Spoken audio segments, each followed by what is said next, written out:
নমস্কাৰ বন্ধুসকল, ক্ৰিকেটৰ মহাৰণত আকৌ এবাৰ ভাৰতীয় পতাকাৰ জয় জয়কাৰ। ৱাংখেড়ে ষ্টেডিয়ামত যি হ'ল সেয়া এক খেল বুলি ক'ব নোৱাৰি, গৌতম গম্ভীৰৰ এক মাষ্টাৰ ক্লাছ বুলি ক'ব পাৰি। কোনোবাই যদি ভাবিছিল ইংলেণ্ডৰ বেছবল চলিব, কিন্তু গম্ভীৰে দেখুৱাই দিলে আচল বেছবল হয় কি। 5 ৰান নহয়, 10 ৰান নহয়, 7 ৰান, এক শ্বাহৰুদ্ধকৰ মেটচ আমি দেখিবলৈ পালো যোৱাকালি। আৰু এতিয়া আমাৰ লক্ষ্য নিউজিলেণ্ডৰ বিৰুদ্ধে ট্ৰফি। আপোনালোকৰ মনত আছেনে, কেইমাহমান আগতে গম্ভীৰে কৈছিল বেটিং অৰ্ডাৰ একো নহয়, আচল কথা হ'ল মেচ আপ।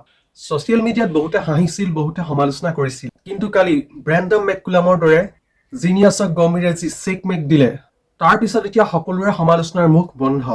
হেৰি ব্ৰুকে টছ জিকি ভাৰতক বেটিং কৰিবলৈ দিছিল। সূৰ্য কুমাৰ যাদৱে এটা হাঁহি মাৰি কৈছিল, ঠিকেই আছে, আমি বেটিং কৰিবলৈহে ৰৈ আছিলো। খেলৰ আচল পাকটো কেতিয়া লাগিল আপোনালোকে জানেনে বাৰু? 10 নম্বৰ অভাৰত আদিল ৰছিদে যেতিয়া ঈশান কিষণক আউট কৰিলে, সকলোৱে ভাবিছিল সূৰ্য কুমাৰ আহিব, কিন্তু খেলপথাৰত এণ্ট্ৰি হ'ল শিৱম দুবে, এক ছাৰপ্ৰাইজ পেকেজ। কিয়? কাৰণ হ'ল আদিল ৰছিদৰ লেগ স্পিনৰ বিৰুদ্ধে শিৱম দুবে হ'ল এক জমদূত। মাত্ৰ 8টা বলত 22 ৰান, 3টা আকাশলংঘী 6। তাৰ পিছত আহিল হাৰ্দিক পাণ্ডিয়া। গম্ভীৰৰ প্লেন আছিল স্পষ্ট, হয় লেফ্ট ৰাইট কম্বিনেশ্যন, নহয় বা বলৰ গতিৰ লগত যি বেটছমেনে পাৰিব সেই লগত মেটচ কৰা। কথাটো বুজিলে নে আপোনালোকে? যদি বুজা নাই কৈ দিছো, মানে গম্ভীৰৰ এইটো চাল আছিল যে যি বলাৰ আহক, পাণ্ডিয়া আহিলে তেওঁ যিকোনো বলেই মাৰিবলৈ সক্ষম হ'ব। আনকি তিলক বৰ্মাক লাষ্টলৈকে ধৰি ৰখা হৈছিল, কাৰণ জোফ্ৰা আৰ্চাৰৰ দৰে তীব্ৰবেগী বলাৰক টছ নছ কৰিব পাৰে।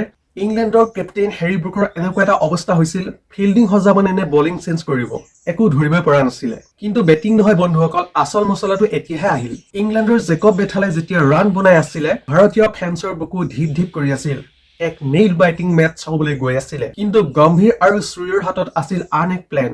হাৰ্দিক পাণ্ডিয়া আহিয়ে ফিল্ড শ্বটক প্ৰথম বলতে বিদায় দিলে, আৰু আমাৰ বুমৰাহক গম্ভীৰে সংৰক্ষণ কৰি ৰাখিছিল হেৰি ব্ৰুকৰ উইকেটৰ বাবে। আৰু এটা স্মাৰ্ট শ্ল' বল আৰু বুম, ব্ৰুক আউট। অক্ষৰ পাটেলে যিটো কেটচ ধৰিলে পিছফালে গৈ, সেইটো দেখিলে আপোনালোকৰ চকু কপালত উঠিব, নহয়নে বাৰু? সেই 10 অভাৰত বুমৰাহৰ 3 অভাৰ ৰাখি থৈ দিয়াটো আছিল গম্ভীৰৰ এটা চতুৰ চাল। 16 আৰু 18 নম্বৰ অভাৰত আহিছিল মাত্ৰ 14 ৰান, মাত্ৰ 2 অভাৰত 14 ৰান আহিবলৈ সক্ষম হৈছিলে। সেই সময়ত ইংলেণ্ডক প্ৰতি অভাৰত 14কৈ লাগে, যিটো ইংলেণ্ড প্ৰেছাৰৰ সন্মুখীন হৈ আছিলে। ইয়াকে কয় গাণিতিক ক্ৰিকেট। 7 ৰানৰ বিজয়, কেৱল এয়া ৰানৰ বিজয় নহয়, এইটো আছিল মাইণ্ড গেমৰ জয়। গম্ভীৰে প্ৰমাণ কৰিলে যে ক্ৰিকেট এক মাৰপিটৰ খেল নহয়, ই এক মাইণ্ড গেমৰ খেল, বা দবা খেল বুলিও আমি ক'ব পাৰো। এতিয়া আমাৰ চকু নিউজিলেণ্ডৰ ওপৰত। 2023 চনৰ এই হিচাপ ভাৰতে ল'বনে বাৰু? 26ত গম্ভীৰৰ কি মাষ্টাৰ প্লেন দেখা যায় লক্ষণীয় হ'ব। কমেণ্ট কৰি জনাওক বন্ধুসকল, আপোনাৰ কালিৰ মেটচখন চাই কেনেকুৱা লাগিল। আৰু নেক্সট ভিডিঅ' অতি সোনকালে আহি আছে নিউজিলেণ্ডৰ ওপৰত। আৰু লেটেষ্ট নিউজ চাই থাকিবলৈ মোৰ এই চেনেলটো ছাবস্ক্ৰাইব কৰি লওক। ধন্যবাদ।